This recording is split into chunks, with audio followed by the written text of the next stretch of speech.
राधे राधे, जय श्री कृष्ण। आप सभी का बहुत बहुत स्वागत है आपके अपने चैनल अन्नपूर्णा की रसोई में। तो आज की इस वीडियो में हम आपको भादो मास में पड़ने वाली एकादशी की पूजा विधि बताएंगे। 2024 में हमें ये व्रत किस दिन करना है, व्रत पारण कब करना है, सारी जानकारी आपको देने वाले हैं। तो हम आपको बता दें कि अगर आप भौतिक सुखों की कामना रखते हैं, इच्छा रखते हैं, धन चाहते हैं, वैभव चाहते हैं, आपकी खोई हुई चीज दोबारा वापस पाना चाहते हैं, तो आपको अजय एकादशी का व्रत जरूर करना चाहिए। अजय एकादशी का व्रत करने वालों के पास धन की कमी कभी भी नहीं रहती। जैसे कि जन्माष्टमी हो चुकी है और छठी से पहले का जो समय है, इसी बीच हमारी अजय एकादशी पड़ती है, जो कि बहुत ही शुभ होती है, क्योंकि इस समय ब्रह्मांड में बहुत ही पॉजिटिव एनर्जी होती है, पॉजिटिव वाइब्रेशन होती है, क्योंकि अभी चतुर्मास चल रहा है। भादो का महीना कृष्ण जी का प्रिय महीना है, बहुत ही पावन महीना है, क्योंकि भादो के महीने में ही हमारे कृष्ण कन्हैया बांके बिहारी का जन्म हुआ है। तीसरी बात यह है कि ये एकादशी 29 अगस्त को पड़ रही है, क्योंकि एकादशी गुरुवार को पड़ रही है, इसलिए इस एकादशी का विशेष महत्व है। एकादशी 3 दिनों तक चलने वाला व्रत है, तो आपको 3 दिन पहले से ही पूर्ण रूप से सात्विक रहना है और आपको अच्छे से स्वच्छ हो जाना है। एकादशी के दिन आपको सुबह से ही स्नान कर लेना है, फिर उत्तर पूर्व की दिशा में आपको चौकी लगाना है, उसके ऊपर आप पीले रंग का कपड़ा लगाएं और वहां पर भगवान को विराजमान कराएं। घर में अगर गौमूत्र या गंगा जल है तो उसका छिड़काव करें। तो भादों का महीना बहुत ही पवित्र होता है। इस बार अजय एकादशी के दिन सर्वार्थ सिद्धि योग है, और सर्वार्थ सिद्धि योग में की गई पूजा कभी निष्फल नहीं होती और उसका हमें कई गुना फल मिलता है। तो चलिए, सुबह से ही हमें एकादशी व्रत का संकल्प कर लेना है। इसके बाद मैंने यहाँ पे चौकी लगा ली है, यहाँ पे अपने तीनों लड्डू गोपाल को मैंने विराजित किया है। लक्ष्मी नारायण को आपको विराजित कर लेना है, और आपको एकादशी के दिन कलश की स्थापना जरूर करनी है। और जो आम का तोरण होता है, आप कलश के ऊपर तोरण रखें, दिया जलाएं और सुबह से ही आप व्रत का संकल्प लीजिए।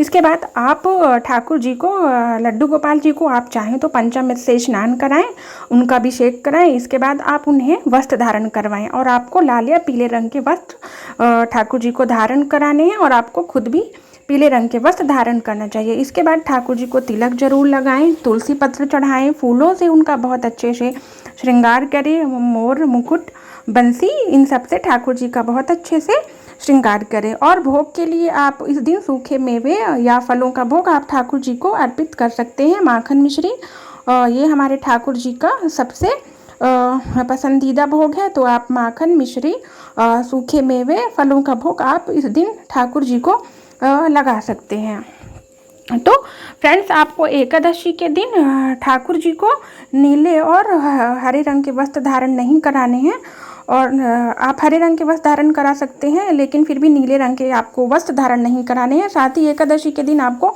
तुलसी पूजन भी अवश्य करना चाहिए। और आप इस एक बात का ध्यान रखें कि एकादशी के दिन आपको तुलसी पत्र नहीं तोड़ना चाहिए। आप एक दिन पहले ही तुलसी पत्र अवश्य तोड़कर रख लीजिए, क्योंकि ठाकुर जी को एकादशी के दिन तुलसी पत्र चढ़ाने का विशेष महत्व होता है। तो इस तरीके से आपको पूजा कर लेनी है। और इसके बाद हमने यहाँ पे दिया प्रज्वलित किया है, धूप दिया भगवान जी को दिखा देना है। इसके बाद हम कथा पढ़ेंगे। तो आप कथा, अगर आपके पास पुस्तक है एकादशी व्रत की, तो आप उससे कथा पढ़ सकते हैं, या फिर आप ऑनलाइन भी एकादशी की व्रत कथा टेक्स्ट फॉर्मेट में निकाल कर पढ़ सकते हैं। तो हमने अपने ठाकुर जी का बहुत अच्छे से श्रृंगार कर दिया है, और ठाकुर जी बहुत ही अच्छे लग रहे हैं। तो इस तरीके से आप बहुत ही सरल विधि से एकादशी का व्रत बहुत आसान तरीके से कर सकते हैं। तो चलिए, अब कथा पढ़ेंगे। तो कथा पढ़ने के लिए मैंने ये तिल और फूल ले लिया है। तो एक बात का आपको विशेष ध्यान रखना है, एकादशी के दिन आपको चावल का सेवन नहीं करना है, ना तो भगवान के लिए चावल लेना है, ना ही किसी को देना है, ना ही भोजन में आपको चावल इस दिन बनाना चाहिए। तो इस तरीके से अब चलिए हम आरती कर लेते हैं भगवान जी की। तो आप विष्णु भगवान की आरती या लड्डू गोपाल की आरती कर सकते हैं। तो चलिए, मैं लक्ष्मी नारायण की आरती कर लेती हूँ। ओम जय जगदीश हरे, स्वामी जय जगदीश हरे, भक्ति जनों के संकट, दास जनों के संकट, छड़े में दूरी करे। ओम जय जगदीश हरे, जो ध्यावे फल पावे, दुख बिन से मन का सुख संपत्ति घर आवे, कष्ट मिटे तन का, ओम जय जगदीश हरे। तो इस तरीके से आपको ठाकुर जी की आरती कर लेनी है। और इसके बाद तीन बार आपको जल ज़रूर फेरना चाहिए। और इसके बाद मैंने घर में भगवान के लिए पंजीरी बना के रखी थी। तो हम चलिए हम ठाकुर जी को भोग लगाएंगे। और जब आप ठाकुर जी को भोग लगाते हैं तो उसमें तुलसी पत्र अवश्य अर्पित करिए। तो चलिए हम भोग लगा देते हैं। तो दोस्तों, जो ये एकादशी है इसका पारण आपको 30 अगस्त शुक्रवार को 7:41 से 8:31 के बीच में ही आपको पारण कर लेना है।